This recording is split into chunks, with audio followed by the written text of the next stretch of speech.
Yeah, man. So it's been a while. Last time I spoke to you was, like 2 years ago. That summer when I drove down to Ludus Magnus and was there for a day for that bench workout. I don't know if you remember that, but that was a while ago. Yeah, I do. I do remember it.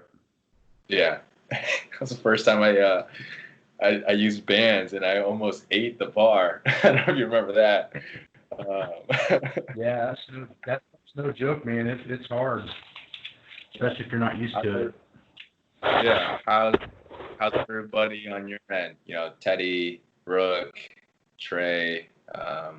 Trying to remember the guy's name with the big beard. Rob. Yeah, Rob. Yeah, that big Rob. They're all doing good. Rob's having to work a ton of hours because he works for the bank. So they've got him pretty much locked down with all this new government transition stuff with loans. So he's been having to work a ton. Teddy and I are super busy at the gym, so that's going really well. The online coaching has exploded since the last time we talked. I have 3 online coaches, and I would say that we have over 55 online clients right now. So that's just exploded, And I think that's going to be the new transition to ultra successful trainers there's always going to be a place. You're going to need to have a facility. You're going to need to have a home base, but country or possibly the world, you're going to have an online coaching type presence to survive, I think, because, you're only accessible to about people within a 15 to 20 mile radius of your facility. But if you have a great online presence, you can be available to anybody across the country or the world for that matter. So I think for really good online trainers and strength coaches that can navigate online and have that type of presence, they'll be the ones that are ultra successful. But, at the end of the day, a lot of people that aren't really what they seem could utilize that for a bad platform to launch a business. I think you need to be a really proficient in-person coach for at least a decade before you can attack the online stuff, because you just have to build that ability to, just to understand coaching, because it's so easy to write a workout and hand it to somebody, but that's not really what we do. You have to learn to assess. You have to learn to kind of feel people out, even the best particular mindset or coaching style may not be usable online.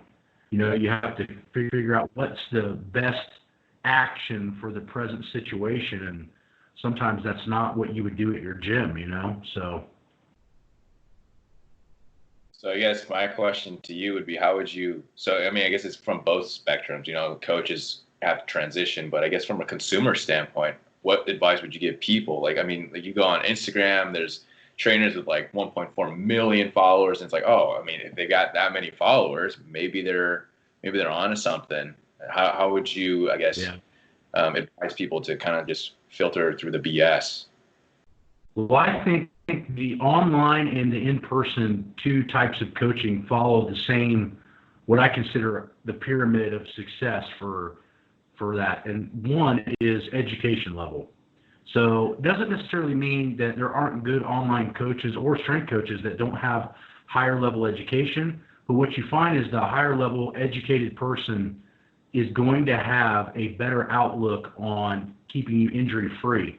They're going to have a bigger, broad spectrum of physical therapy, strength conditioning, anatomy, physiology, that the average person just walking in with a weekend cert is not really going to have the background or the education in that particular area. So that's one thing, education. The next thing would be how strong or proficient the person is physically. If somebody has an all-time world record or something like that, the chances are they've had to train really hard to get there. But that's only one other side of the pendulum. And there's the other one, which is if they did get strong, how long were they able to sustain that level of strength? Because then that means they have to learn how to throttle up and throttle back, which are 2 things that don't necessarily conjoin with each other. So you find guys that are good for a decade or longer, they are pretty smart in their training because they can tell people when to back off and not overdo it, but also have the ability to turn it on and maximize the potential of that particular workout. So education, strength level, and length of that strength level in a durational standpoint, I think usually is going to give you about a 90-95% success rate that person knows what they're doing. So notice I didn't say how many followers or, that particular section. I mean, there's guys that know an eighth of what I know and have 10 times the following I have, which I'm not saying I'm not followed. I have a pretty decent following, but usually when I see people that have done those three particular areas tend to not be or be very proficient in what they do. So that's kind of what I do is the three pillars, education level, do they have a master's, a doctorate? Are they strong and have they stayed strong for multiple years? And that's usually going to lead to a very good outlook on how to train themselves and others. And you would say you would give this advice to people from all spectrums of like seeking a coach, whether it's kind of like the mom and pop or of like suburban moms or, professional athletes and whatnot. Yeah, it doesn't matter because the thing of it is if somebody trains a high-level athlete worth $50 million, they're definitely good enough to train a stay-at-home house mom. But it's not necessarily the other way around. Somebody that trains stay-at-home moms may not necessarily be prepared to train a high-level athlete. So high-level athletes tend to need more things. They need to have more things thought of because, if you hurt one of those guys, they could be $20-30 million accident or mistake. Whereas a lot of people that train house moms, they can get away with doing what I would consider less smart type activities based on the fact that they're not any good at it. So, the beginning levels of getting strong are a little bit more forgiving than the highest levels of strength conditioning. So the education point of that, being able to train pro athletes or house moms, allows you to have a broad educational spectrum of anatomy, physiology, muscle, contraction theories, and all those types of things where your chances of making a better selection for exercise is huge. But then what you also find is how many hours of strength conditioning have they put into place by meaning, I came from a particular situation where I was training teams of 15 to 20 guys at a time, trying to figure out how to individualize all that, trying to make everything optimal for each person at a Division I level. Training average clients is cake compared to that. So the point is the higher the level the coach has, shown, and the higher level the education, the chances are the more issues and problems they've had to solve both mentally and physically in order for them to be successful at that particular realm. So to me, going from a professional level strength coach down to training normal people for normal things is cake, especially with the numbers, because if I'm doing online coaching, I'm usually going to focus on one person at a time, whereas in a team setting, it could be 10, 15, 20 guys at a time. So speaking of, professional teams training, with a lot of, NCAA sports being canceled and, people graduating college probably with a bunch of, exercise physiology degrees and whatnot, what would be your advice for people, in that scenario right now, given everything that's kind of going on? Well, this would be a very tough time, I think, for anyone coming out of school and wanting to hit the workforce. Everything seems to be frozen as far as employment's concerned. What I would say is focus on education, getting smarter and stronger before you focus on making money. Because what you find is when you come out of school, you're probably already used to being broke, which means you could go do other internships, learn and mentor under other people that are very, very smart and gain more knowledge. So I find the more you kind of develop into the priesthood as far as like going and doing more internships and focusing and mentoring under highly, progressed people, you're going to find that that's going to open so many doors in your 30s and 40s. It's just unbelievable. But what you find is that people get out of school and then the first thing they want to focus on is making a ton of money versus keep expanding their education. They feel like they've maxed that out. In my opinion, when I got out of school, that was only the beginning of my educational process. And I had a master's degree from one of the top schools in the country in that particular field. So What you find is that great education institutions start to teach you that, everything is a constant learning process. So what I would say is when you're right out of school, go find people that are in the particular field that you want to be in, and go and impress them with how hard you work and what you can provide to their facility or team. And those kinds of processes really open a lot of doors. So if you could name off some resources, would that be kind of like hitting up the NSCA website? Would that be like just kind of like, how would you navigate that? Or what would be your advice? You mean what? Oh, you mean like where would I go or what would I do in that particular situation? Yeah. The big thing is just shoot for the stars, I mean, when I first got out of grad school, I was trying to be hired by pro football teams. And I actually got hired by the Cleveland Browns right out of school. But it was because of all the extracurricular stuff. So I had the job because I had a master's degree and I was one of the strongest guys in the country. So point being is like I was a viable asset to any strength conditioning program.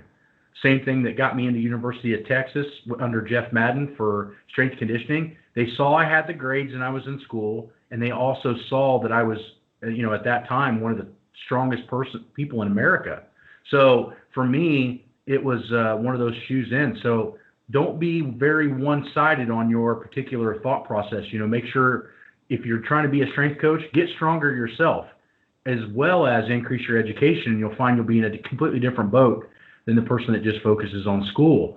But what I would do is start reading on different strength coaches, both past and present. Charles Poliquin is one of those names that pops up all the time with some of the top minds as far as being a little out in left field with some of the ways he thinks or used to think, but, created a lot of ripple between a lot of people he influenced. So like, you're talking about Buddy Morris at the Arizona Cardinals, that used to be at Pittsburgh. You're talking about guys like Johnny Parker that was at San Francisco 49ers. You just start digging around and seeing what the smart people read. What are the smart people? What books are they opening? What are the name of these authors? Who are these people? And you start finding that it's a fairly small circle of people that are on the top.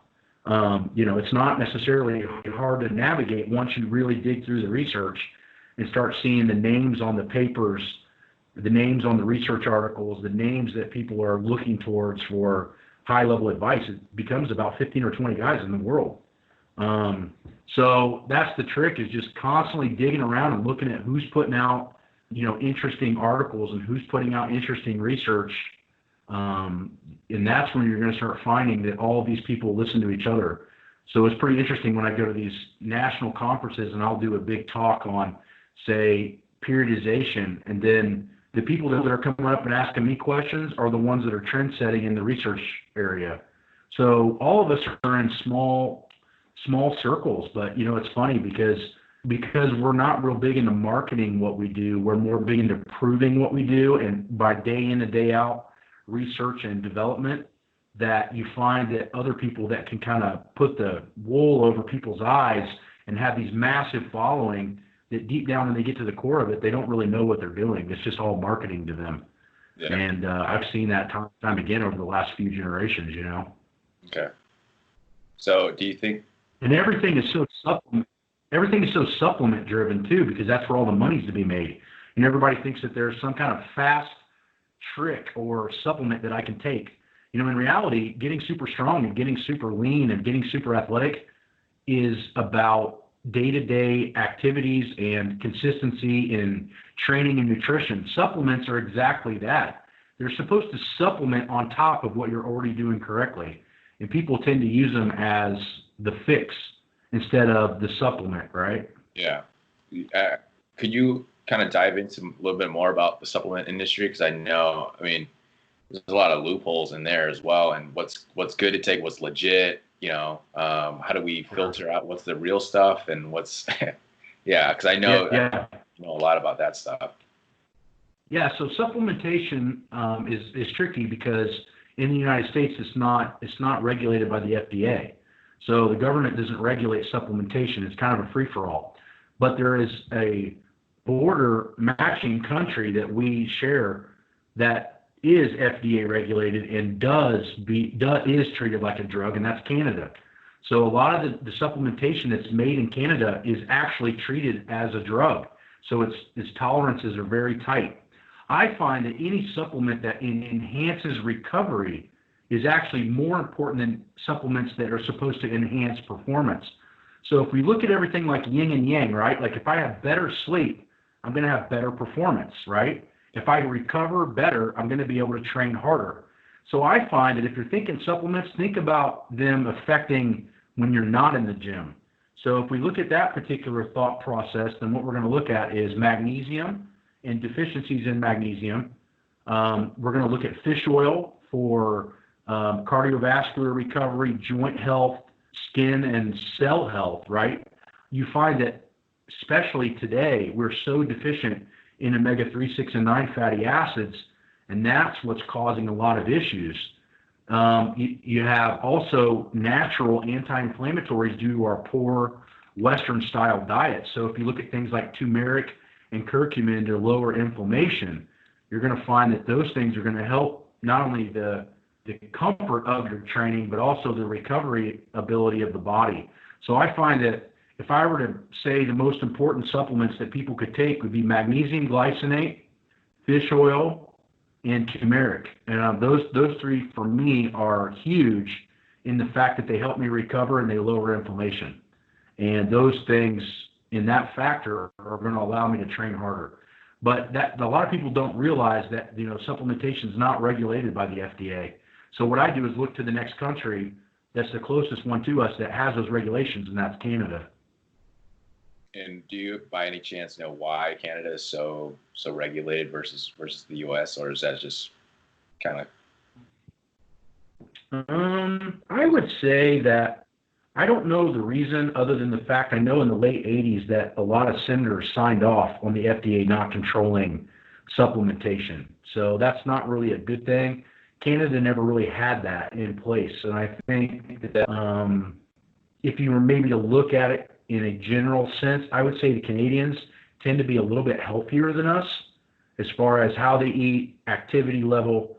So I think they take supplementation and stuff like that maybe a little bit more seriously than America does, where we try to make it a profit thing, kind of like their medical stuff. For us, the medical system in the United States has become a money maker, not necessarily a health-oriented type service. And I think Canada is a little better at that because it's all government regulated. Now, obviously, there's negatives to that as well. But I think if we're talking pure supplementation, Canada definitely has more responsibility in what they provide their citizens. So you talked about like recovery and taking supplementation.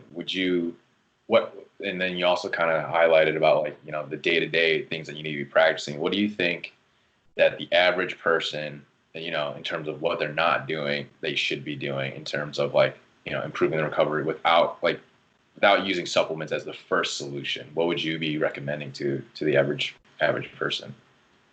Well, the average person, I would definitely start limiting electronic use. So especially after 6 p.m., I would start shutting down TV, start reading books, start letting the natural light, the sun starts to set at that point and go down. Start slowly de-ramping your body into a good sleep pattern.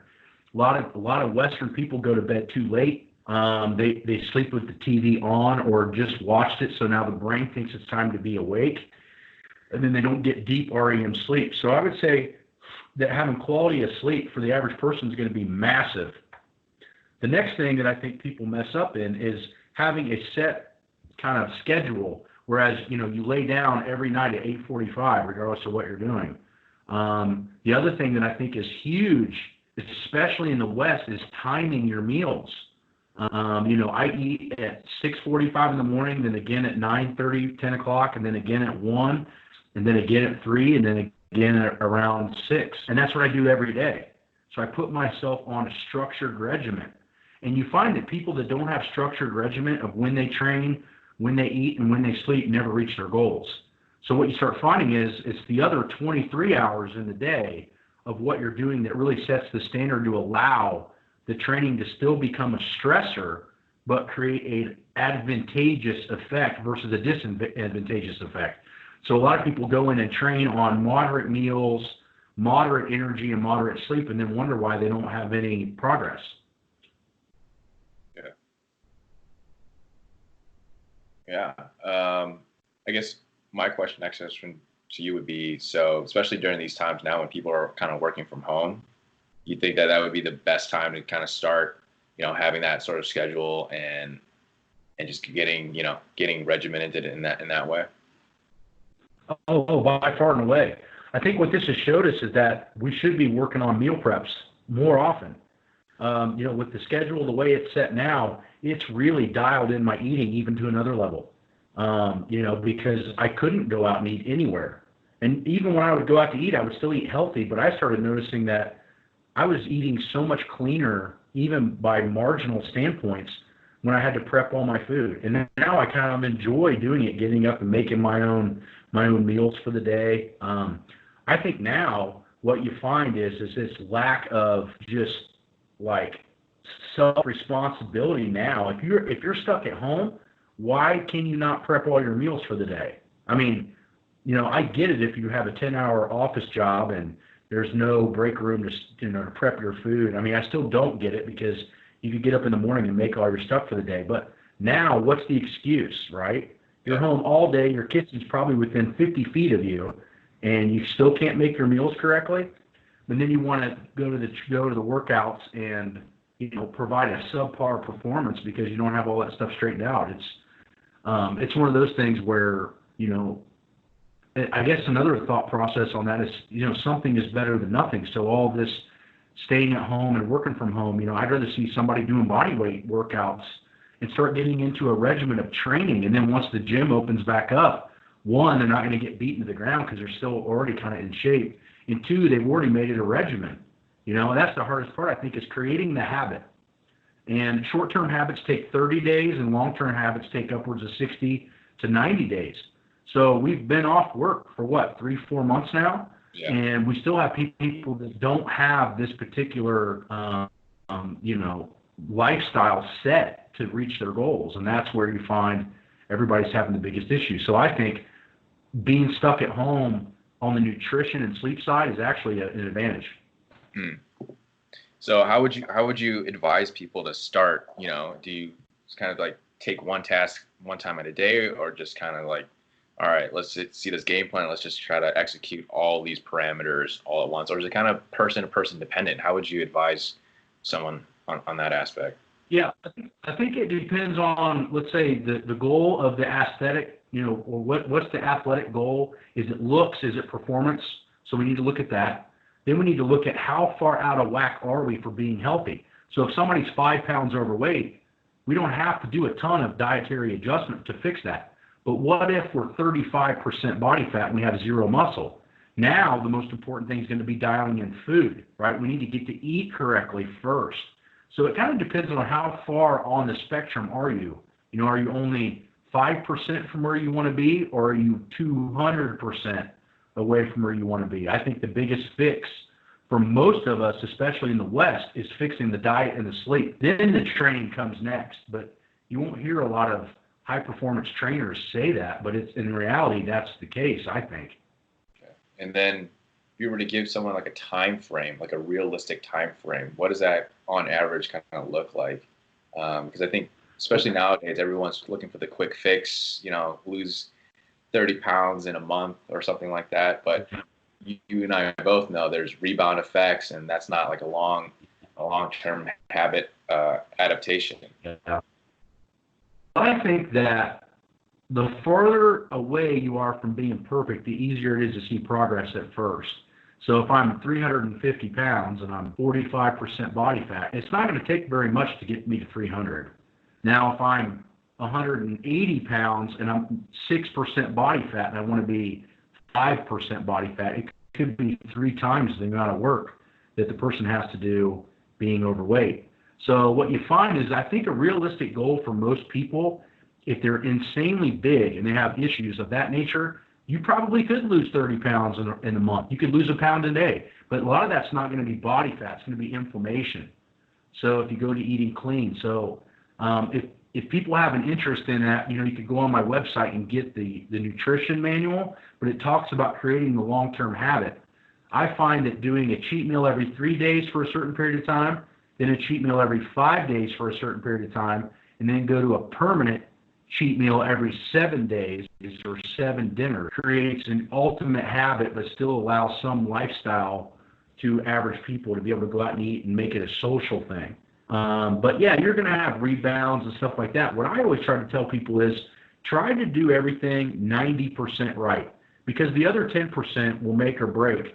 You know, and if you're trying to train for Mr. Olympia or you're trying to break an all-time world record, the last 10% means everything. But for the average person, just being 90% right is going to elicit most of the goals that most people want to see. But I think we get so caught up on that last 10% of eating perfect or training perfect that we forget that consistency is the real key to everything being where we want it to be. You have to be consistent for a long period of time. But like I said, the weaker you are or the more obese you are, the faster you can see progress because you're further down the other end of the spectrum. But I would say to try to work on being 1 or 2% better every 30 to 60 days. If you do that, in 2 years, you're going to be a completely different person, right? So I've heard this statement, and originally it came from Charles Poliquin, but you know, we overestimate what we can accomplish in 1 year, and we underestimate what we can accomplish in 5 years. Yeah, I think I've heard you spew that several times, especially at your seminars and stuff that you kind of put on YouTube and other forms of content. So yeah, how about let's dive into what's the average person at a local commercial gym? What are the common mistakes that you think people are making?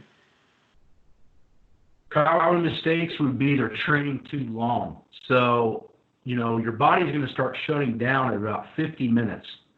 So you need to increase workout density instead of length of time. So you need to get more done in less time versus less done in more time. I think that's one huge problem with most people. You know, say, oh, I worked out 2 hours yesterday. What are you talking about? I benched 600 pounds and I worked out for 50 minutes. You benched 200 pounds and you worked out for 2 hours. How does that make any sense? Right? So that's that. 2, they're probably, if they're trying to lose weight, they're focusing too much on cardio and not enough on resistance training. So remember that when you go and walk on a treadmill, for example, your resting metabolic rate rises for about 6 hours post-workout. When you lift, your resting metabolic rate rises for 36 hours. So you need to remember that when you're doing your weight training, that weight training is the way to get smaller. Now, at the most advanced level, weight training is the way to gain muscle tissue. But for most people that are starting out, average gym rats, they're not strong enough to put on a lot of muscle, right? I mean, let's face it, like my arms have been right between 19 and a half and 21 inches for the last 10 years, no matter how hard I train my arms. So we know that it takes forever at a certain point to put on muscle tissue.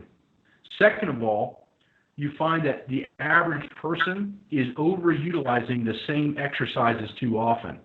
So they're going and doing the exact same movements over and over again, and they might be showing progress as far as how much weight or resistance is on the bar, but they're only getting better at the exercise. They're not actually putting on more quality tissue. So having a rotational movement and understanding that we need to change exercise mode in order to see more progress is actually one of the most important tools that we have in our toolbox for getting better. And most people just think increase the weight, increase the reps on the same movements over and over again. Well, that works for a little while, and then what ends up happening is you start getting all these overuse injuries, tendonitis, you start creating poor motor patterns, and you actually start ignoring weaknesses, which leads us into the final thing, which is when you go into the gym, you need to be focused on your deficiencies, not your strengths. You know, if your hamstrings are weak, you need to be putting emphasis on that. If you have poor posture, you need to be working on thoracic, lumbar, and cervical spine posture and as well as balancing the anterior and posterior muscle tissue, i.e. having stronger lats, subscapular muscles, and rear delts, and quit worrying about the stuff you're seeing in the mirror. Worry about the stuff that you can't visually see, and your training protocol will be way better than focusing on the things you see in the mirror.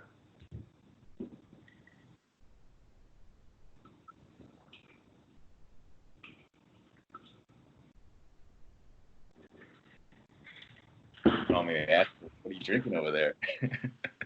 Amino acids, my man. Oh, okay. What type or which product line are you in? The brand is we used to sell it on the website. It's Ultra Human. It was designed by a doctor. It's got the full branch chain amino acids, but I find that I utilize it while I'm trying to cut my carbs back because it has a sweet, almost Kool-Aid taste to it, but it has no sugars, so it gives me like I'm having a treat, but it's just aminos. Okay. Are you still representing them? Because I remember seeing some. They don't sponsor the website anymore, but I still like their products.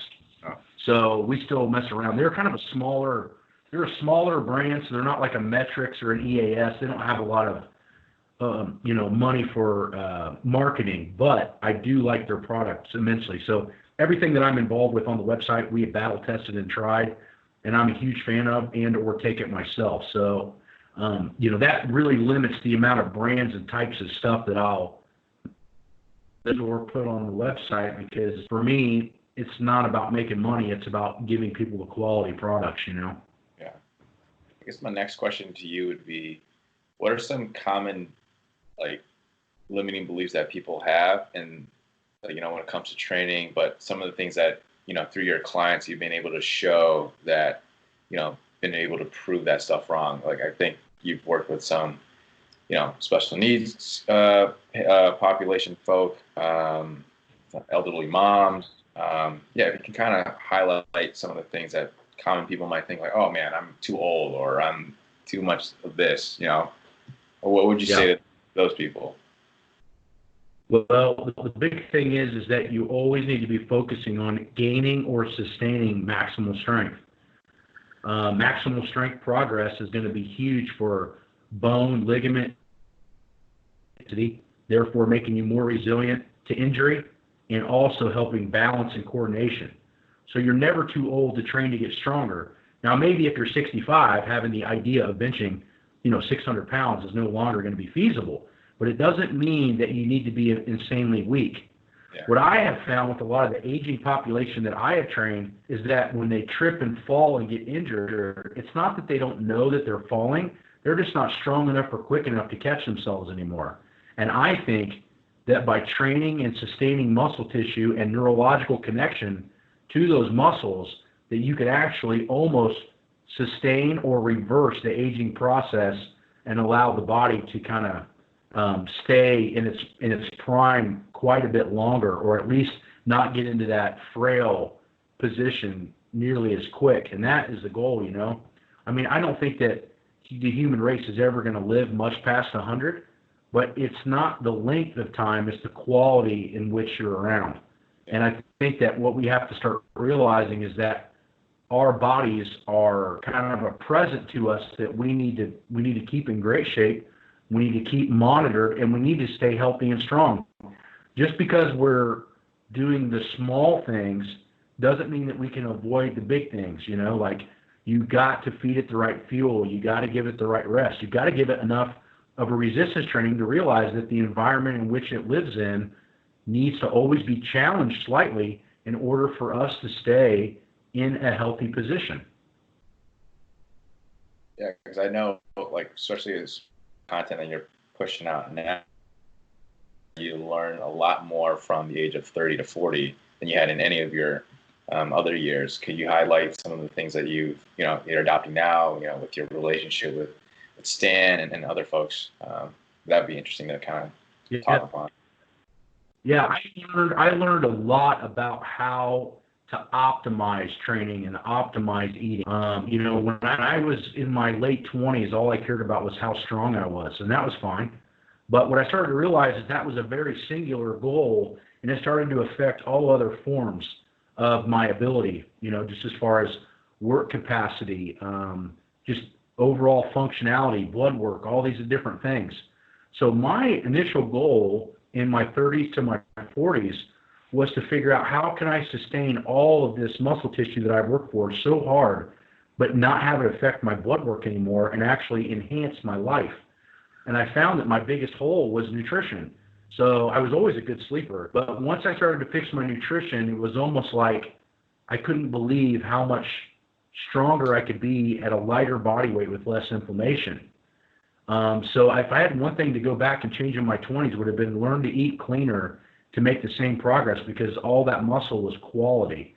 That was a huge factor. The next factor is just learning how to stay patient.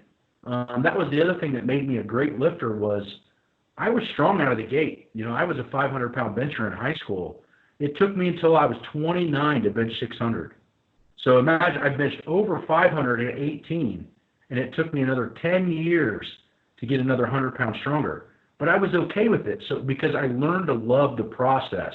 And in my 30s, that's what I learned to do as well. I learned that maybe it was going to take me a year to put 5 pounds on my bench press, but I was going to be here anyway.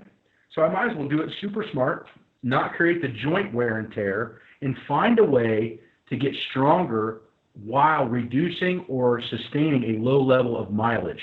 And that's where I think the style of thought process and the way I train is so much more advanced than others. There's all kinds of ways to get strong. I'm here to tell you that, Chico programs work. A lot of these other programs that these guys have written or have written in the past, they work. But what you find is that they're not balancing out the mileage to performance ratio. All they're worried about is making PRs, and a lot of them could care less if your knees are destroyed by the time you're 40. And for me, that's not a good process, because at the end of the day, if everybody was training to get stronger, and we had a few hundred people like we do in the NFL that make $10, $20 million a year playing football, lifting weights, and you want to destroy your knees, fine. I mean, you're never going to have to work again. But for most of us, this is a hobby, right? We want to get stronger, but it's not going to make us more money.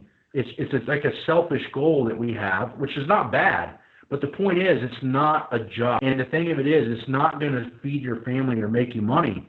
So why pick a system or a scenario that's going to destroy your body and eventually cause you to be less productive for, even if you do it for 5 years, as far as your whole life's concerned, it's a short-term goal. So for me, I think that having that long-term thought process is huge. And that's kind of what solidified it in the 30s and, at ages of 30 to 40.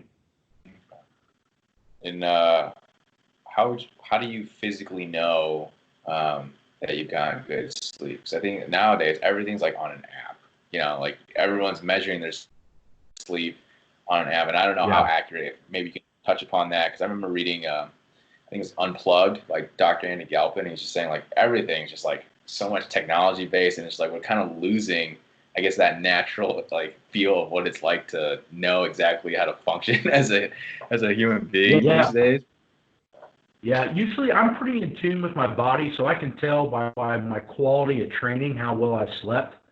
But I also, if I wake up and I can remember bits and pieces of something I've dreamed, usually means that my sleep was pretty solid. So if I can wake up and have dreams that I kind of vividly remember small portions of, then I know that I was in REM sleep. So for me, I always try to put myself in a position that I would have dreams, or, that way I could kind of know that my brain was shut down. But usually I can tell by how well I train, or how kind of on the point I am with stuff that's more psychological, like, for instance, like doing this podcast today. How well I talk. A lot of times, too, when I get up in the morning is when I write my notes for the day, and I can tell how good a sleep I've had by how good my penmanship is. So like when I start writing, if my penmanship's really fine-tuned and really perfect, then usually I can tell I've had really good sleep. That's just things that I've picked up over the years that seem to tell me I've recovered well.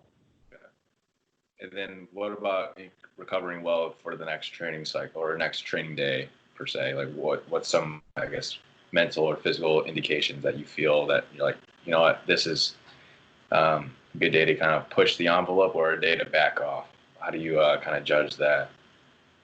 That's how I kind of developed the winning warm-up. So the winning warm-up initially started by being a pre-fatigue type setup, which is what everybody thinks it is. But what I found at about 33 to 35 is that it started to knock the rust off the training cycle so that it made me want to push harder. So if I did, say, 4 sets of 25 of 3 exercises and all my muscles got pumped up and I started to feel like a superhero for a second, then when the core lift came, I was already ready. I was ready for it already. I was already ready to attack it. So I found that it enhanced the workouts. So what I would say is never listen to the first few sets of anything. Let the body kind of do its own thing for a minute and then judge it from there.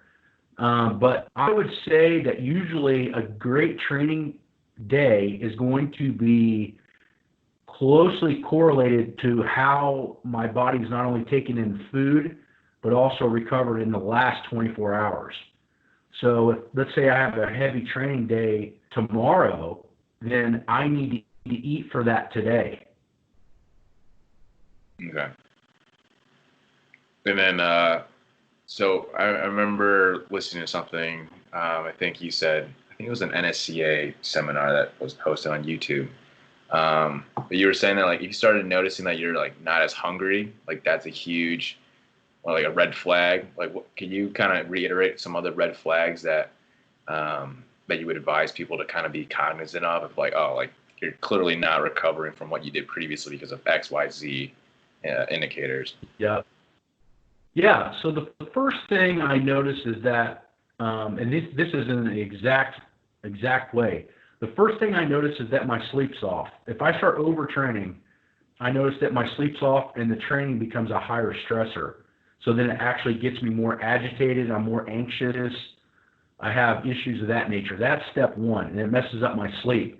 Step two, I start to mess up my appetite. So if I don't listen to that and I keep pushing through, I start to notice that my hunger starts to fall. And if I'm dumb enough to go past that point, I usually create a sinus infection, or I start to get sick, like a small respiratory infection or a sinus infection. And I used to think when I was younger, when I was training really hard, I used to think I had like, allergy issues. But it really wasn't allergy issues at all. It's my body was basically throwing a white flag going, hey, I've had enough, man. But what I noticed is that as I started paying attention to the symptoms, it was sleep was an issue, then the hunger was an issue, and then it felt like I had allergies was the issue, and I got sick. If I stop the issue right when my sleep cycle starts to get messed up when I can't sleep, first thing I do is I cut my training back and deload. Once I do that, I stop it right in its tracks, right? Yeah. So that's usually the 3 signs that I find are massive for overdoing something.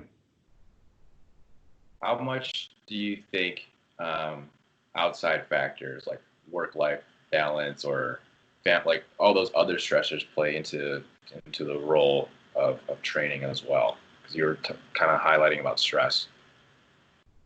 Oh, it's huge. So if you think about this, like you got a glass of water with you, right? Yeah. So pick it up and put it in the screen. All right. So right now we have 1/4 of that glass is full. So this would equal, I've had a really shitty day at work and my kids are on my nerves and now I need to train. You only have 1/4 of that water left. So that means that your training needs to represent that 1/4 of your particular training that day as far as a stressor is concerned. Now, if I fill that water up to half, I got more to dig in training. And if I fill it up full, I got more to dig in training. So the point is that you only have so much water in your glass each day. What you decide to utilize it for as a stressor is going to be the limiting factor into how much you can put into each piece, right? So if you look at a lot of great pro athletes, they tend to have very reinforced home lives, or they're not married with no home life. So that way they can just go home and it's quiet and they can sleep.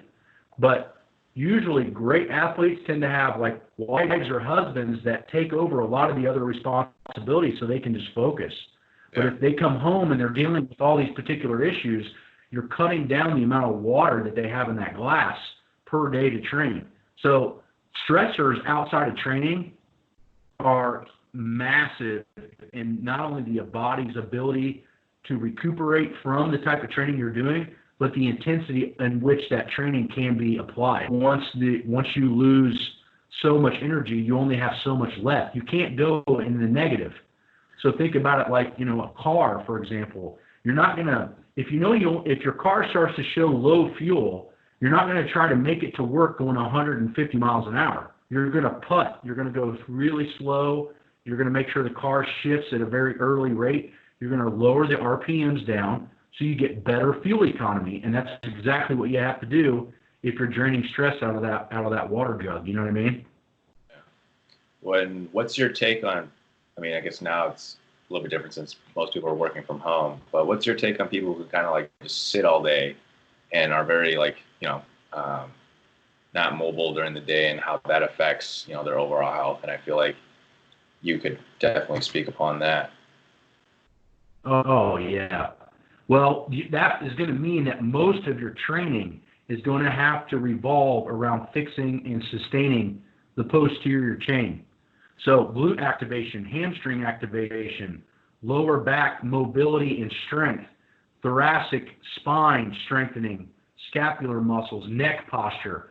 So basically what we talked about before is hitting all the muscles in the back side of the body that you can't see are going to be crucial in order to not only letting you still train, but keeping you from aging, from doing nothing. And you find that we see a big issue with this in the fire department. The guys will be sitting around watching movies, and then all of a sudden they got to jump up and take a run and go pick up a heavy patient, and take them to the hospital. Well, if you've been sitting on your glutes for the last 2 hours, they're shut down. So what's your body going to utilize to pick this person and yourself up? Your quads and your low back, which is creating the knee and the back problems in this particular environment. But it's also the same thing with the average person. It's stated that 85% of the population is going to suffer from a debilitating lower back issue. And now it's because we sit too much. So if you're doing constant reinforcement work on the hamstring, glutes, and lower back, then what you're going to find is you're going to age much, much less, and your posture is going to stay really good. And we've also seen in research papers showing posture and its effect on organ function. So, at the end of the day, what the athlete focuses on is what the person that sits at work has to focus on. You want to highlight a little bit more about how posture affects organ function? I didn't know that. Well, when your body is crunched over, your heart has to work harder to pump blood, and your lungs have to work harder, raising hypertension. So blood pressure issues can come from posture as well. Now, it's been a while since I've opened up those studies and actually looked at what they actually say, but they've shown some liver function, kidney function, heart, lung function, and all these things are big issues. And I think they figured that out, if I remember correctly, from people in wheelchairs that are crunched over and sitting all the time because they have no choice. So they started seeing, well, why is this person's organ function decreasing? And they started to realize it was a posture issue. Okay. Yeah, because there's a lot of, I don't think this is talked about a lot, but and I know some of my friends that are in their early, 20s, mid-20s, like 28, 27, they already got to take heart pills and all this stuff because they're so stressed. It's probably from work and whatnot, but sitting all day.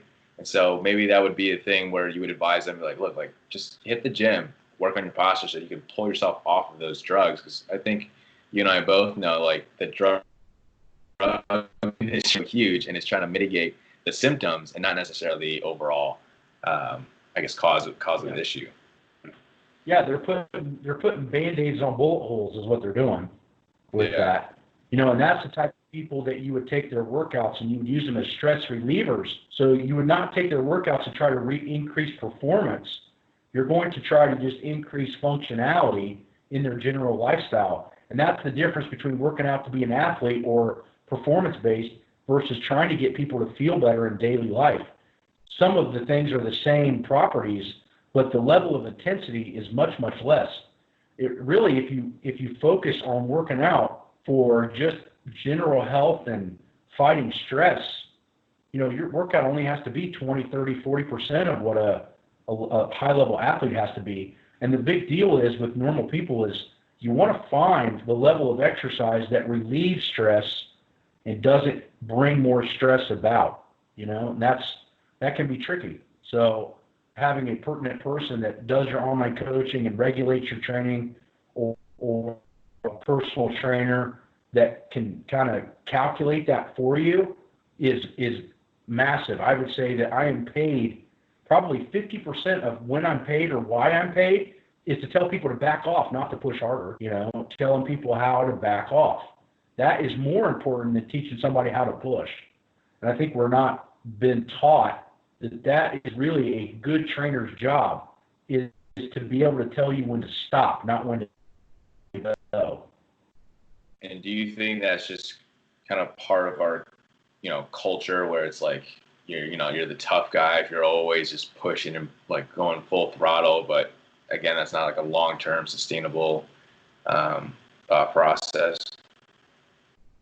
Yeah, I mean, well, the thing of it is any asshole can sell intensity, and that's why you see intensity being sold. Yeah. And the thing of it is that we feel deep down, it's a self-esteem thing. We feel like we need to push harder to get where we need to go versus learning how to work smarter, right? And one of the biggest things on that is look at guys like Warren Buffett, for example. If you read a lot of his finance books, he tells people if you want to gain immense wealth, you have to learn how to make money without working. Yeah. Right? So like have a product, for example. So like on our website, we put out manuals. Well, once I write the manual, now it's just a product that I sell and I don't have to regulate. Because eventually what happens is you run out of time. And that's what you realize with fitness as well. You run out of energy or time. So what you need to do is learn how to train smarter, not harder. Get more out of less versus less out of more. But we're never taught that, because what happens is when we sell intensity, and it's not all the trainers and the people that are pushing this stuff, the marketing gurus' fault. They know and realize that most people are only going to stick to something for 30 to 60 days. So the biggest trick is let's get all the money we can out of somebody for 60 days and then screw it, because they're not going to stick to anything anyway. That's why if you look at gym memberships, that first of the year till about March is where most normal gyms for normal people make like 80% of their yearly revenue, because they know they do these deals, they get people locked in, they make all their money the first 3 months of the year because people only stick to stuff for 1 to 3 months. So that's why you see all of these fads and hypes and basically horse shit, because they're trying to get as much money as they can out of people when they're on impulse to buy something versus creating a lifestyle and sustainable change. So what are some things that with your clients that, as a testament to their lifestyle change and improvements that you've seen with them, and if you can kind of explain or kind of highlight those stories? Well, the first thing we do is we teach them to change their lifestyle and not get so worried about having strength goals, but worry about having goals of just making it every day, being consistent. Then when I find that everything beyond that falls into place. So with that being said, we have tons of housewives at the gym that are over 60, and they can all deadlift well over 300 pounds. And what we do is we start off just by being technically sound. So I don't care how strong somebody is in the beginning, but what I do care about is how proficient they are in movement technique. So what I find is that if your focus is to be movement mastered, then work on those particular goals of losing body fat, increasing strength, and all that. Those come after the fact. The next thing is you've got to learn to create an environment of success. People come to a place because they feel pushed but comfortable. They feel like they can try, but they're not judged. And I think we could all, as coaches, work on that to be better, because we end up, reflecting whatever energy we have that day onto our clients. So sometimes you have to step out of that and realize that when you're training people both online and in person, that particular time is not about you, it's about them. And you need to understand what type of energy they need to be successful. And I still need to work at that, because, sometimes I'll have clients come in after I'm done training and I'm just whipped. So I'm giving them everything I got left, but I'm not giving them everything I have because some of that has to go to me. Same thing with that glass, right? And I'm only as functional as whatever water I have left in that glass. So, keeping all those things in mind are massive, but the key is change culture, make long-term changes, stop worrying about short-term goals, and the short-term goals take care of themselves after a while. Yeah. So would you advise people to maybe not go so much to commercial gyms and try to find like a smaller local gym where at least the people, the trainers? Maybe you could speak upon that, because I mean, obviously you have your own gym, and there's probably a good story as to why you started your own gym. Yeah, I started my own gym just because there just wasn't a lot of stuff like mine, the way we do things, which is a bad thing. I think you got to be very careful about the big box gyms, just based on the fact that they'll hire anybody with weekend certifications. And, when I started to work at a gym, namely Lifetime Fitness, which is probably one of the bigger box gyms in the country, I knew that I was in deep shit and I wasn't going to be there very long when the first week of training at the facility to be a trainer was all financial. It was all how to get people to sign up for packages, how to do this, how to do that. They didn't care any less about how we could train anybody. They didn't care what our educational background was, none of that. And that's when I realized, holy shit, I'm in the wrong spot, because I put too much information and thought into I want to train a person the best I can, and the finances will be there. They wanted all the finances out of everybody as fast as they could get it, and they could care less how we trained any of our clients. We could be completely on left field, and if we had 60 clients signed up, they were fine with it. So that's when you start realizing that can be some scary shit, whereas the small mom and pop gyms that do it for the love of doing it, and they tend to attract better trainers, they tend to have the right equipment versus the nice equipment. So the average people just have been sold on all these gimmick type ridiculous exercises, when in reality, the big compound movements and how to perform them are going to give you all the progress that you want. But you're not necessarily going to see that a lot at the box gyms because it's not socially or commercially acceptable. I would say if you can, try to find the hardcore places that are going to allow you to learn how to do all the big right stuff. Even in the wintertime, I go to a Lifetime Fitness that's on the north end of this town here in Ohio, and I can't believe the amount of stupidity that we see in this gym, not only by the people that are in there, but the trainers showing the people what to do.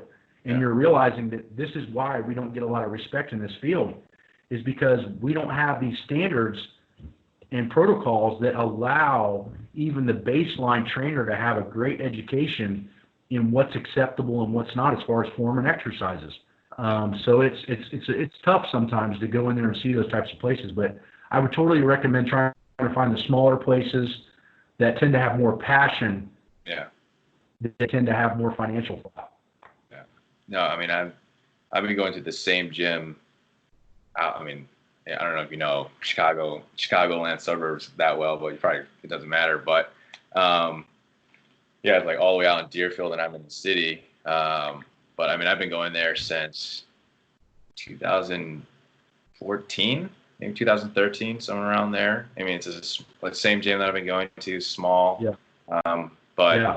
That's where they have like all the out of season NFL players, or out of the up and coming, they're trying to make it into the NFL draft. Like that's where they all work out. So I mean, they know where the legit people are and where the equipment are, and it's not going to be, I mean, when you go to commercial gyms, you're not really paying for quality. You're paying for the huge pool or the basketball courts, or just like kind of just like fluff stuff, like nothing that's like real or legit.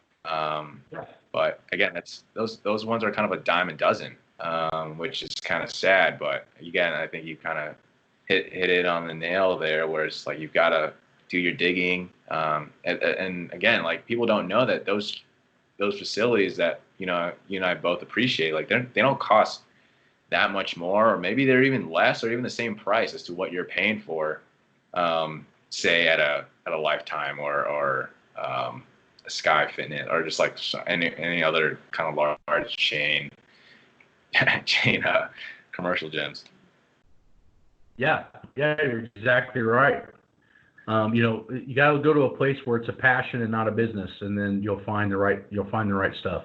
Yeah, because I feel like at least the ones that I've gone to, like I mean, even the Lance's gym where I met up with Ed a few years back, like it's small, but it's got exactly what you need. And you also kind of like if you're kind of in the know of what like good equipment look like or what good equipment are, like those gyms tend to have like hyper extensions, like reverse hypers and all these other stuff that again it's all about the longevity of the individual or the person training. And it's like, look, they got different tools, but I think part of why I started this podcast and the reason why I want you on my podcast is just people to kind of open people's minds. Like, look, like maybe like if you're a gym owner or trying to open up one, like maybe the most important investment isn't like that bicep curl like machine, like nautical machine. Maybe it's like like a belt squat or a reverse hyper, just like things that are just not necessarily the most flashiest pieces of equipment, but again, like when you're investing in sort of that equipment, you're going to get a whole lot more of a return in your investment because you're going to keep your clients for a lot longer because they'll be healthier and they'll last longer with you. And I think I kind of wish not only just within the fitness and industry, I think kind of just overall in the corporate world, like I wish people kind of had that thought process where it's like, look, I hired this person to be able to work for me for not just the next year, but for like 15 years or 20 years. And I think nowadays it's not like that. Again, it's kind of cross industries. We're just all about money. And it's just like, if you look at where we're at now, like, I mean, say what you want to say about, politics and whatnot, but like, look, like why are all like everything that we need is made in China? Like, like that's the worst place right now for things to be made.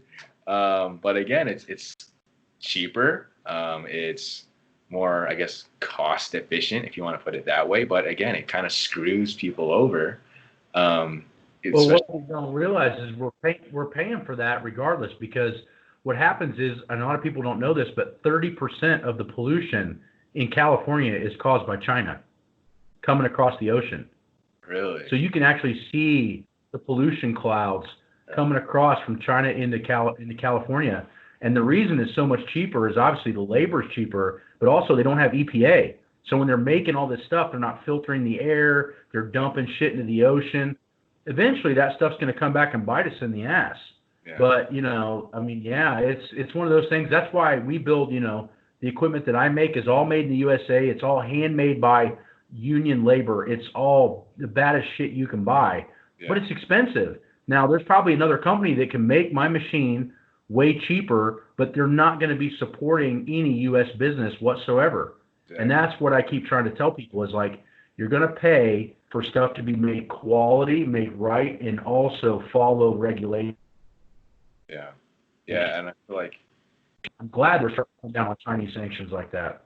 Yeah. No. And I think what's really, going to be a huge issue in the future now is like, look, I mean, I don't know if you follow like kind of like Joe Rogan's podcast and whatnot, but you kind of listen to him talking to all these politicians and people talking about like, how AI and all this, technology is going to wipe out all these potential jobs that we're going to have in the U.S. And it's just like, oh my God, like the future just looks scary. And it's just like, how do we kind of recreate jobs and stimulate the economy by bringing all that stuff back? Because it's, this pandemic and everything's kind of putting the highlight, like, look, like, greed is very much out there. And a lot of the stuff that we're dealing with now is kind of falls back on just greed. And we don't have, quality. We just have like, I mean, it's cool to like order things on Amazon, but most of the shit on Amazon is just garbage. Like it's not like, not quality.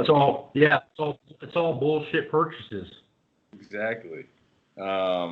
So yeah, I mean, it would be like a dream come true of mine to like one day be able to order one of your belt squats and have it at my gym that I've been going to for so long, because I just know there's so many. I know there's a handful of them. There's a handful of them up in Chicago, but I can't tell you where. I've sold 4 or 5 of them to Chicago-based gyms, but I don't know where. I can't remember. Okay. Yeah, I mean, I don't know many gyms like the one that I go to, so that'd be, I guess, research on my end to figure out, because they're one in very few, and that's the, I guess, downside of it. But yeah, they're really not in the city, because again, about it's not a moneymaker to be a high quality gym in the city. It's about what's kind of the flash, but yeah. Yeah, and the gym rent up there is so expensive, I mean, down here we can get away with cheap overhead on facilities, but hell, you up in Chicago, you get a 5,000 square foot warehouse, you're going to pay out the wazoo for it, Yeah. Yeah. So how would you, I guess, advise people to, I guess, know?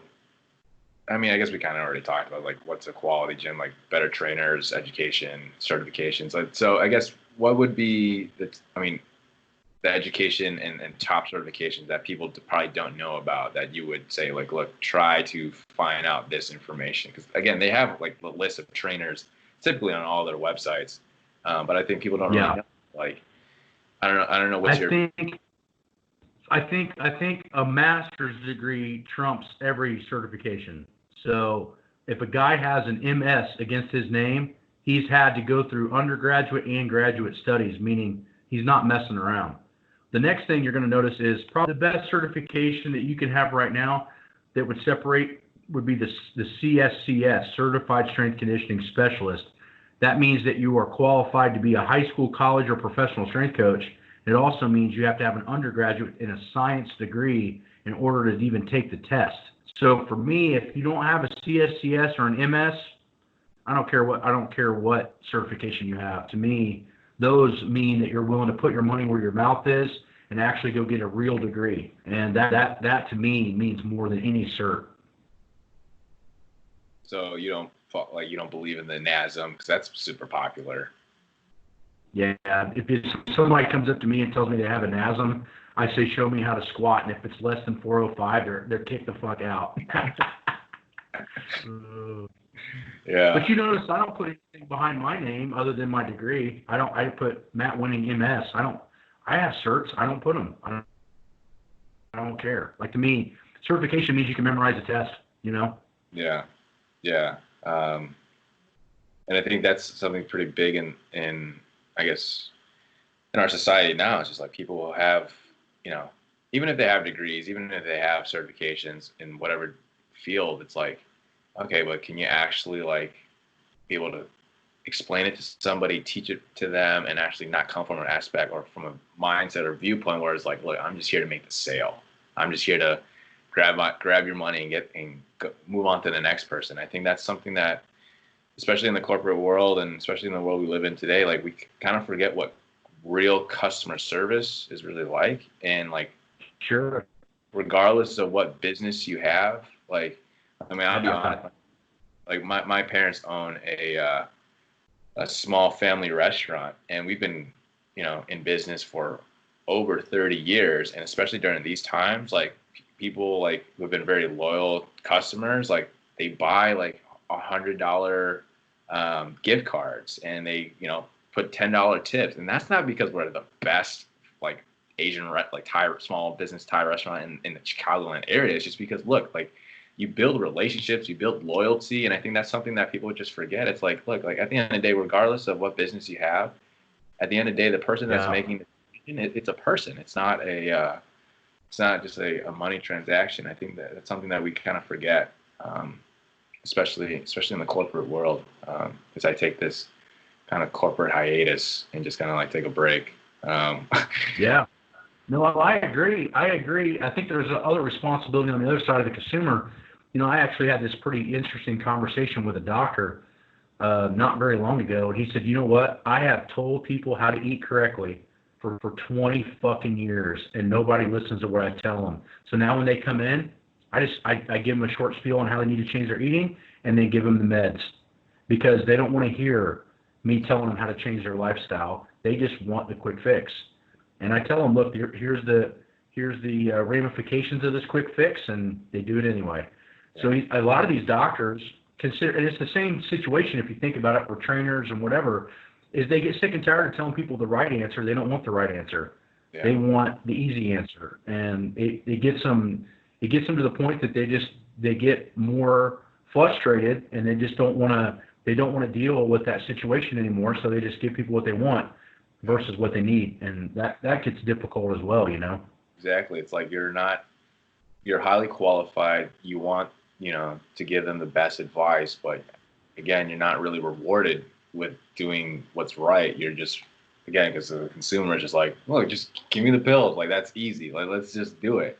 But again, like, I wish there was more studies to kind of just really show, like, you know, if you're on these pills for X amount of years, like, this is the issue that you're going to suffer. But again, like, especially a lot of science studies and whatnot, I mean, they're backed up by, like, you know, drug companies and whatnot. It's just hard to know, like, what that got the funding backed up by the drug companies.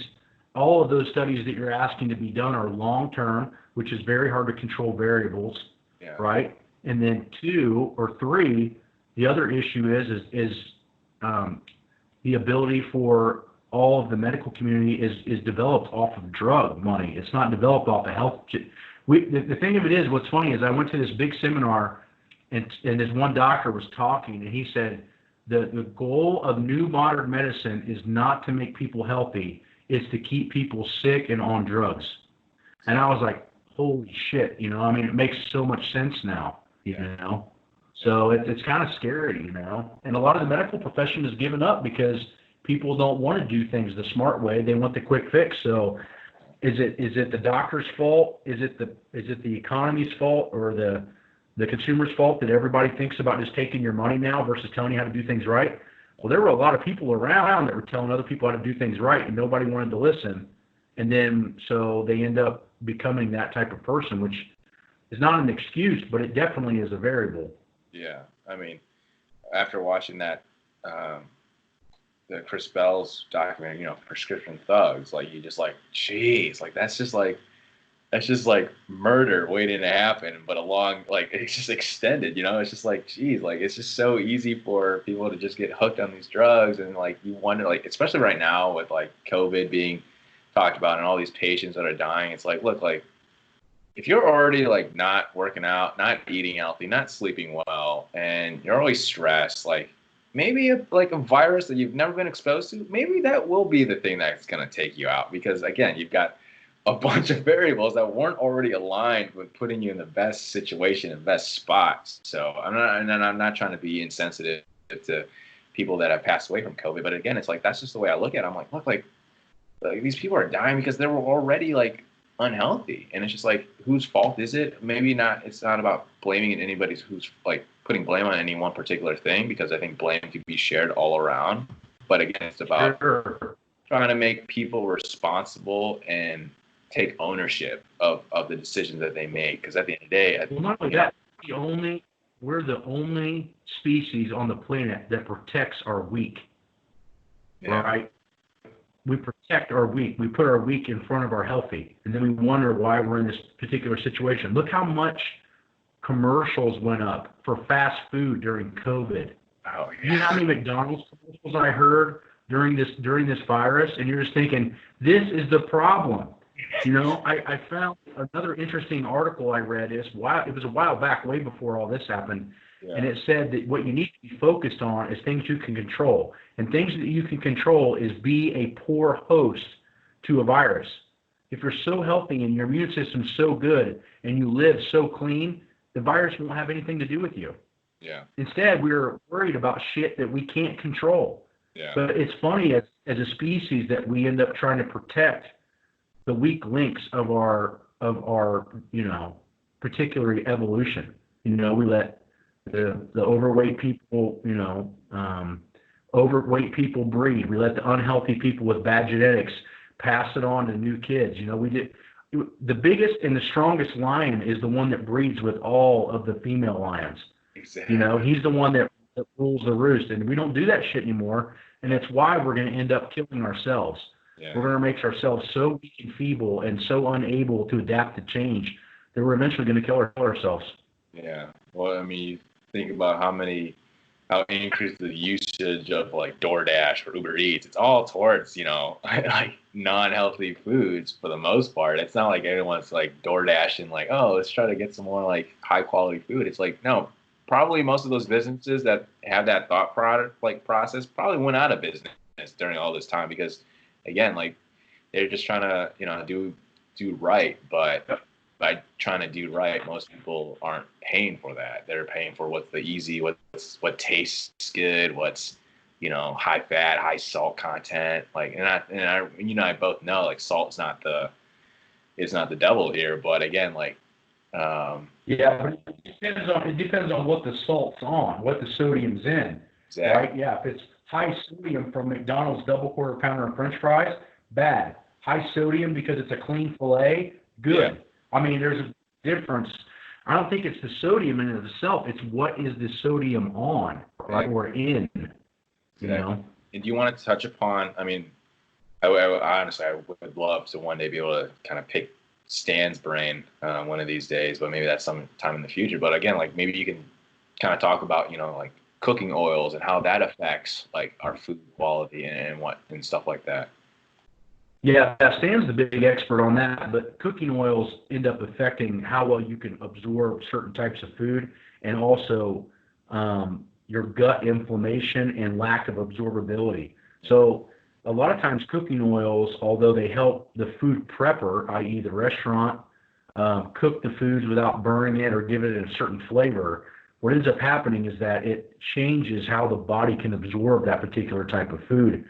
You look at a lot of vegetable oils causing lots of inflammation issues and bloating issues, all those types of things. So to me, cooking oils are one of those hidden changes that you can make and have a huge impact on your health.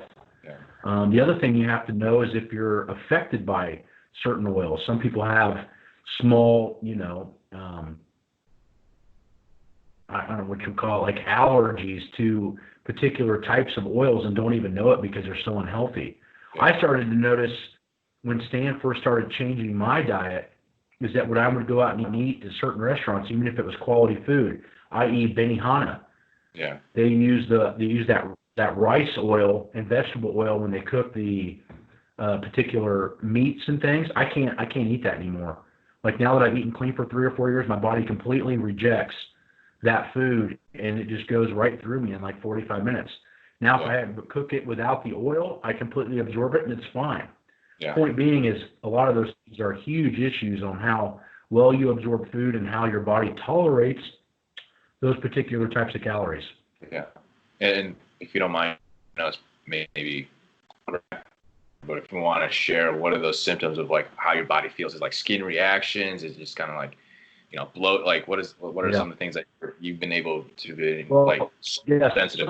Some people will have skin reactions for sure. But what I start to notice is that my body just doesn't hold the food down. Like I said, it passes right through me in like 45 minutes. My body expels it, or I get the reverse and I get bloated. I start carrying more water, and that can be upwards of 5 pounds of different kinds of water up to a day or two. And a lot of that is a stressor type response to those particular types of issues. There are some good oils that you can use, like coconut oil tends to be a decent cooking oil if possible, all different kinds. And Stan is more of a professional at that, or understands a little bit more of that than I do. Yeah. But I just cut out all the oils, honestly. Really? So how do you cook your vegetables if you do? I cook them in grass-fed butter. Oh, okay. So I use grass-fed butter for vitamin K. I don't use any oils to cook, and then most of my meat I grill on a gas grill, so I don't have to put anything on those. But if I'm cooking my ground beef in a pan, I just use a nonstick copper pan, and I don't have to have any oils for the meat to stick or anything. Okay. But that's kind of what I do. Yeah. Okay. So then so you would stay away from like olive oil, obviously canola oil. I know Stan's like against canola oil, but you would also say stay away from olive oil as well. Yeah, I would stay away from all of it. You can get the cooking response from, like I said, grass-fed butter. That's what I use to cook with if I want something that has more of a frying type thought process. But yeah, I would stay away from all of it because if you're eating high quality grass-fed beefs, and Stan doesn't really mind either way. I kind of like the organic, mostly due to the fact it's probably have less chemicals, Yeah. which is still not really proven, but I think it tastes better. I can eat more of it. For some reason, when I get organic meat, I just like the taste of it better. It is more expensive, but for me, if I can sustain that particular type of eating habit, I'll go for flavor every day, Yeah. just to sustain it. But yeah, I would totally stay away from all oils if possible. Okay. Okay. Yeah, because I think nowadays, like, you go to the supermarket and you're like, okay, how do I compare, this like just comparing foods, and you look in the back of the label, like maybe there's a $2 to $3 price difference, but when you look on the back of the labels, it's like, wait, this has got some other weird stuff. Like, again, I think as a consumer, you're just so confused as to like, okay, you walk in, like, where do you go? Where do you choose? And if you want to kind of like, I think one of the big things I've heard, and I don't remember if it was from Stan or not, but 90% of what you need in the grocery is on the outer ring. So the things that are in the middle, like the way they set up stores, like all that processed shit is in the aisles, and the outer ring is your meats and your proper dairies and your vegetables, if you think about it. yeah, So I always said the outer ring of the grocery store is where you need to sustain 90% of your time. yeah, when I think about it, yeah, that's when I've gone to all of my grocery stores. That's how. Yeah, that's super interesting. Do you know why they tend to do that? It's just easy visually just to know that customers will be going. Honestly, I'm not really sure. I think it probably started off from ease of refrigeration. So if you're on the edges of the store, refrigeration is easier. So, and the other thing I always say is if it can go bad quickly, you probably want to eat it. If it's something that can stay on your shelf for 15 years, you probably want to stay away from it.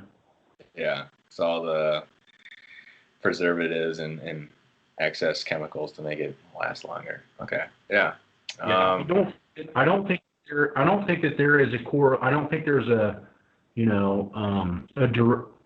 direct research on this, but I definitely think there's a correlation between some of the health issues that we're sustaining in the last 100 years, the Alzheimer's, the kids with mental and developmental disorders. I think that has a lot to do with a lot of these different chemicals that, if you think about it 100 years ago, there's probably 5,000 chemicals in a grocery store that our bodies has never seen if it would have been 100 years ago.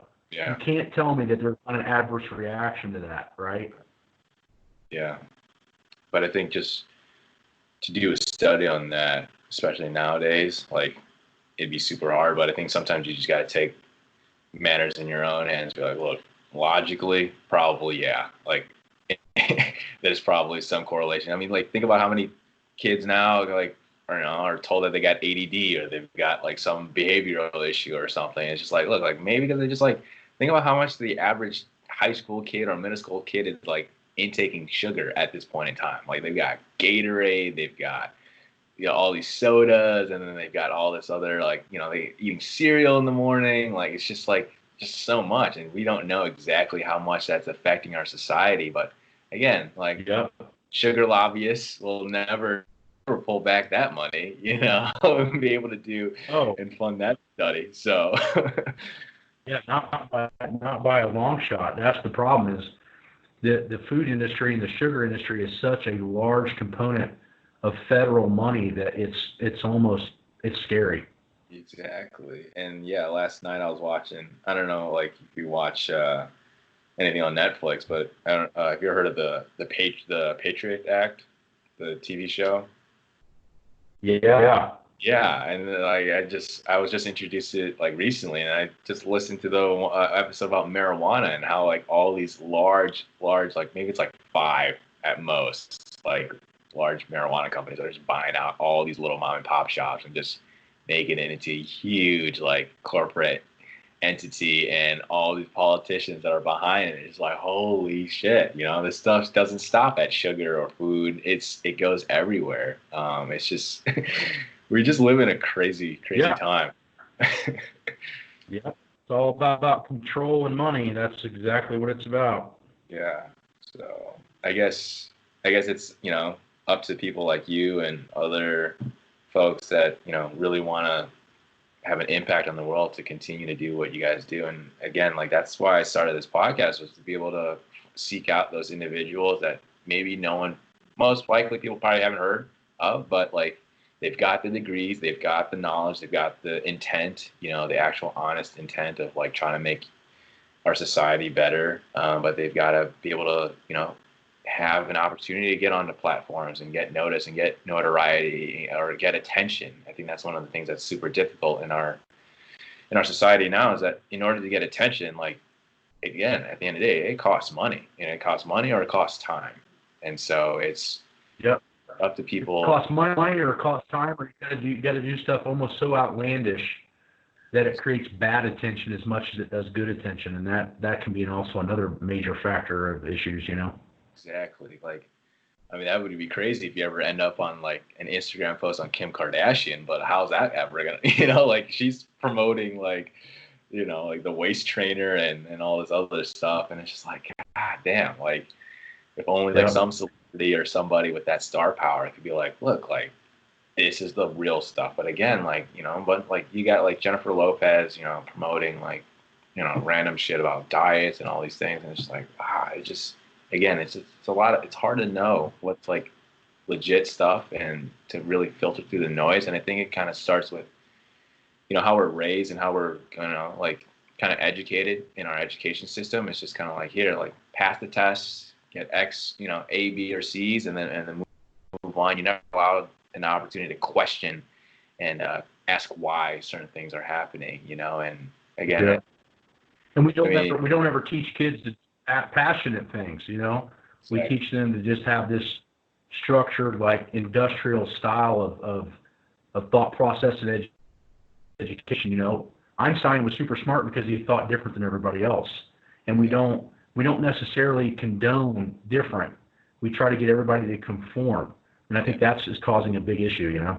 Yeah, and I think I also like was going to be, a high school physics teacher, but through my student teaching, I was like, geez, like, I'm only teaching these kids, what some other, higher entity wants them to learn, because then it's like, then they'll go to college and then they get on this debt and then they'll work a corporate job and like hate themselves. And it's just like, I just knew, like, I was doing these kids a disservice, and it's like, why don't we have them, be more, especially when it comes to like physics or like chemistry or sciences that typically kind of weed out students, very, for the most part, very math heavy. And a lot of students, when they're younger, it's like, shit, like, if you can't pass your first grade level math test, like, they're already labeled as you're not good at math. So you can kiss physics goodbye, because by the time someone like learns or it's introduced to physics, it's already high school. So if you had like 10 or 12 years where they're just like, shit, I'm already bad at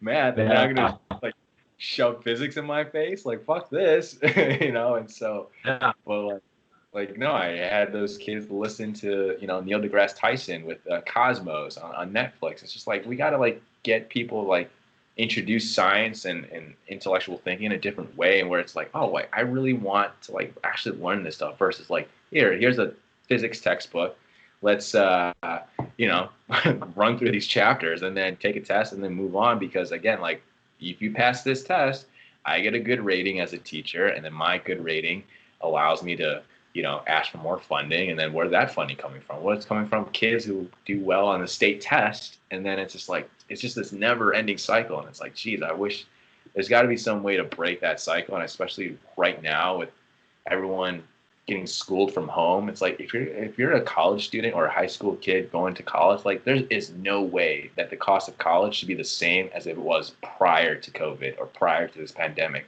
But I've got friends who've got, like, significant others that are, getting their law degree, and like, they got to pay the same price. Maybe they won't pay for housing, but it's like, look, there is no way the same experience is going to be had if you're being online, like learning right now. And it's just like, Oh, for sure. I'll give you a case in point. Like Teddy did his master's online, and I had to do mine actually in person. yeah, And the ability for me to do podcasts, stand up like lectures, PowerPoints that I just had to do for the NSCA on Friday is so far advanced because I had to speak in front of people. I had to create an actual job like experience versus like Teddy is very, very good at writing stuff, but he has a hard time with stuff in person because he didn't have to do anything like that for online. Exactly. You know what I mean? And it's, you know, as much as people don't like public speaking, it's a huge like skill set to have, and to be able to stand in front of your peers or your mentors or people that, you know, are pretty well known within whatever field, and be able to get that validation, that actual eye contact, be like, shit, I know I'm fucking up right now. Like, you know, just be able to speak in front of those people. people. And people that can talk in front of others and do well at it tend to be the ones that are ultra successful. They're the ones that can get people to buy into their ideas. They're the ones that get out in front of others and sway them to think the way they want them to think. I mean, if you look at some of the top, you know, if we think about the greatest presidents we've ever had in the United States, all of them were great speakers. Yeah. So they weaned people their way. Lincoln, right? Washington, JFK. All those guys could speak awesome, right? Yeah. I mean, look at what was the other guy's name that was the president during World War II? It was in the wheelchair. I always forget his. FDR. FDR, Roosevelt. Yeah. So you look at Roosevelt. He was the last person that was elected actually like 3 or 4 times.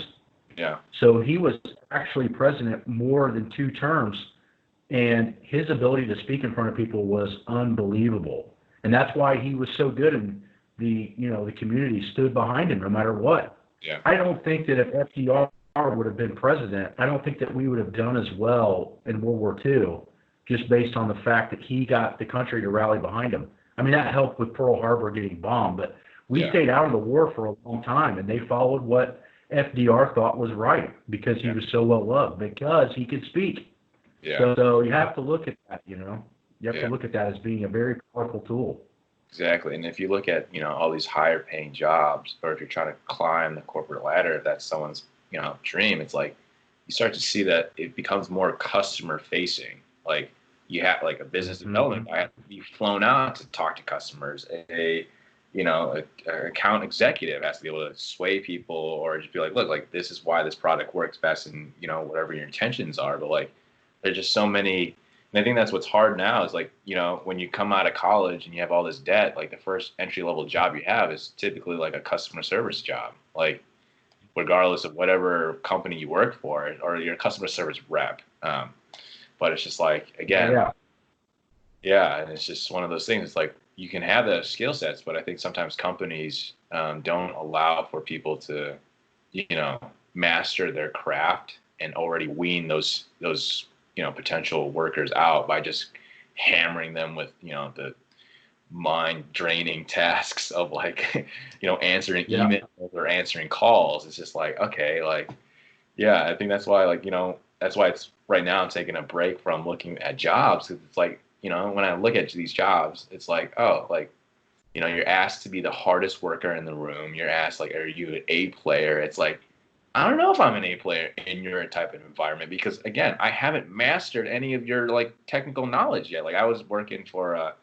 my previous was insurance, and it was just like, look, like, I mean, that was probably the shortest stint of any job I've ever had. It was like less than a month, and it's like, look, I was told that I was gonna get, licensed. I had to take a test, and it's like, yes, of course I have to get licensed. I have to get a test or pass a test. It's like, look, I'm dealing with people's largest liabilities, their homes, their auto, and many other stuff. It's like, and they told me that I was temporarily licensed, and it's like, are you kidding me right now? And you're telling me I got to sell to my friends and family? And I already told my friends and family, look, I'm not fully licensed, so whatever I say, like, I'm just saying because I have to tell them that I did say it, but like at the end of the day, like, don't listen to me, because this is just like, this is bullshit. Like, again, like, you're like, I'm in training right now, and I've always was told that like I had to sell like 3 policies to pass training, and I'm just like, wait a second, that's almost like telling somebody they've got to win like a professional game in order to like, you know, get on the team. But it's like, well, this is not sports. This is like like something that means a lot more. It has an actual financial impact on people's lives. And it's just like, geez, there's just a lot of companies like that, regardless if it's insurance or tech. Yeah. It's just like, geez, like again, we're all about, you know, a lot of companies nowadays are just about chasing that money. And it's just like, for what? You know, and this is why it's just this never cycle. And it's hard to Yeah. it's hard to find those companies where they don't feel like it's a corporate setting. It's like people who are out there to do. Yeah, you're exactly right. Yeah. Yeah. So, I mean, yeah. And it's just like, but again, it comes, I don't blame the manager. I don't blame, you know, maybe the director of sales. It's like, it comes from just leadership, you know, like the CEO, it's that again, like as much as we like to think that it's a democratic like society in terms of companies and organizations, like for the most part, it's pretty much dictated by one guy or a few very few selected people in the company, and it's just like, what are you guys measuring, you know? And I think it's kind of like even with training, you know, it's like, what are you trying to measure? Are you trying to measure the poundages that you're increasing by, or are you actually measuring like how does your body feel? How did you sleep last night? Like, do you feel like cognizantly more well aware, more alert? Are you actually like happier? Are you like actually looking forward Yeah. to certain things? And I think that's one of the things that like we just in our society we're measuring the wrong things. And like, you know, even from, Well, you know, as you can see, as a society, it's starting to bite us in the ass. I mean, you know, we have these huge uproars. We're easily controlled and manipulated. You know, I mean, we go out and riot over things that may or may not concern us. You yeah, know, it's a lot of, we have a lot of social issues right now. And I think a lot of that's created from the particular position that you're in. Is that when everybody starts focusing on money only and not happiness and well-rounded lifestyles is when you start having a real big issue with the entire society as a whole. exactly, exactly. And it's just like, you know, I mean, living a baller lifestyle, like again, it attracts attention. You know, it attracts, you know, like wow, that person's successful. But it's like most of that stuff, like you and I both know, like you can go ball out on a nice car, but how much in debt did you go and buy that car? Like I think sometimes we don't like really question, like maybe you should listen to the person that's like, Yeah. you know, like has a sustainable lifestyle and it's not like has like these huge ups and jumps of like, oh wow, like you know, like it's just it makes sense. Like it's if it can last 20 or 10 years, like it's probably good advice. You know, if it's kind of like that quick fix, Yeah. make your money quick, and it's just like, yeah, well, Well, yeah, it's the same thing with training, man. It's the same thing with training, same thing with diet, same thing with society, same thing with money. It's all short fixes cause big problems, and long-term sustainability is crucial to everything hitting the right way. I mean, that's what I've always been about with everything I do, you know. I just built a new house, and it's the yeah, first house I've had over 1,200 square feet my entire life. And in the Midwest, where I live, that's not a big deal. You know, the point is I lived below my means for a long time. All of my 30s was everything was sustainability, everything was saving, everything was controlling everything. So now I can enjoy nicer stuff in life. But yeah, people don't have that mindset. They want to be the baller at 26.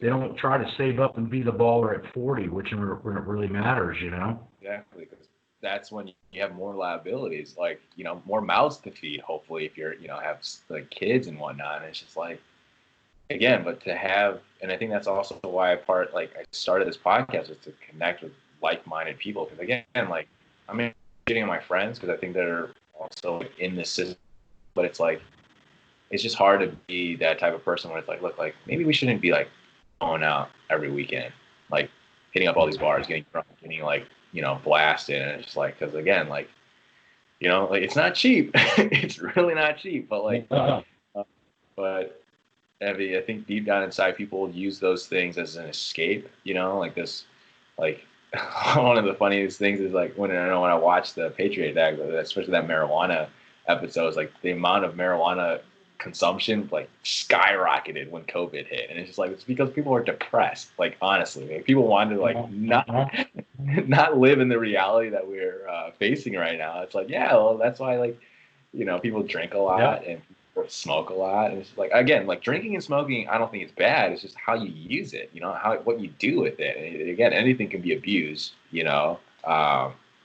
but yeah, it's just one of those things, and I think it's, again, and it's kind of like when you talk about how how your training fits into your lifestyle and how it fits into your overall life. It's like, I think sometimes people forget, like, it's like where you work, who you're friends with, where you live, like what your habits are, like all that stuff like plays, into how like what's your quality of life. And I think those are the things that, again, it's not the sexiest thing to talk about, like, oh, you want to like, have a higher quality of life. Well, maybe you got to let go of some friends, like people who thought you were friends, but you only do stuff like where you just go out and club together, like those aren't really your friends. Those are just, party people. Yeah, they're just people that want to, like, to me, I look at everything in this nature.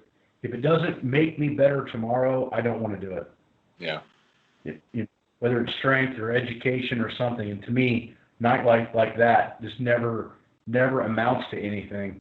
Yeah. So for me, it was never even a choice. I remember being in college, I never even went out and did any of that because I was too busy trying to be somebody then. And what was funny was one of the biggest things that one of my top professors ever said to me was, how hard you work to be somebody in your 20s. Yeah. And what you invest in your 20s is what you make for the rest of your life. Yeah. So from 20 to 30, all I worried about was getting stronger, getting smarter, getting more proficient at everything I could do, and then it all paid off by the time I was in my early 30s. Yeah. But a lot of my friends were out partying and doing a bunch of bullshit, and then what ended up happening is they never became near as successful as I was. Yeah. And were you at that age, did you already have like a vision as to like what you wanted your future to look like? If you don't mind me. I knew the direction. I knew that I wanted to work with weights somehow. I didn't know if that was going to be at a pro football level or a private center level or something, but I knew that it was going to be something of that nature. So I knew the direction, but I didn't know exactly what. And I think that's what you have to start finding is that was my passion. Yeah. So I knew that was the direction.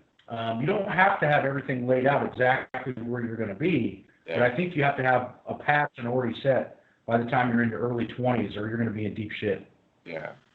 Do you think that's also like, I think that's something as well that, like at least my friends' parents, my parents directly, everyone's parents, or just people inside, like, where are you going? Like, what do you, like, it's like sometimes you just don't know these answers, especially when you're young or once you're recently graduated. Sometimes you're just like, maybe I just want to experience, maybe I just want to try X, Y, Z things. And I think in our society, we kind of punish the people for trying different things and going in different directions, even though evidently, like, it's actually in the direction they always wanted to go. But so many people are too scared to kind of just walk to their own beat, and go their own path. And so it's, it can be frowned upon by a lot of. I don't think my mom ever realized that I was going to make double or triple what she made as a nurse practitioner.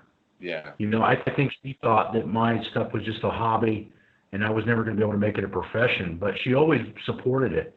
Yeah. And now she was like, I wish I would have supported you more because I didn't realize you were going to be able to make it, be able to do something like this. Because from a small town where I was from, there were no strength coaches. Yeah. She just all she saw was I was going to be a trainer at like a YMCA or something, and she never knew that I would be able to go this far. And a lot of that was just based off where we're from in a small town in Indiana. Yeah. So I think that this generation has a better idea of what people are capable of because they can see it on the internet, at least if it's true. They can see it, say, oh, look where Matt Wenning got with his private facility, or look where, John Russin got with his doctorate degree in physical therapy. I mean, though it makes it a lot more accessible to see successful people, whereas when you're from a small town where even if you make it to college, you're successful. Yeah. It was harder to see back then because you just it wasn't easily accessible. I mean, if you were to ask most kids in 1996, who's the head strength coach of the New York Giants, nobody fucking knows who that is. Yeah. But right now you can look it up. You know what I mean? So that's the difference. Yeah. Well, brother, I got to get rolling, my man. Yeah. No, man, I appreciate the conversation, and yeah, man, well, we'll be in touch. But again, I want to thank you again for taking time out of your busy schedule to converse with me here. No problem, brother. Get a hold of me anytime. All right, man. Best of We'll luck. see ya. Yeah, best of luck during these crazy times. All right, we'll see you, man.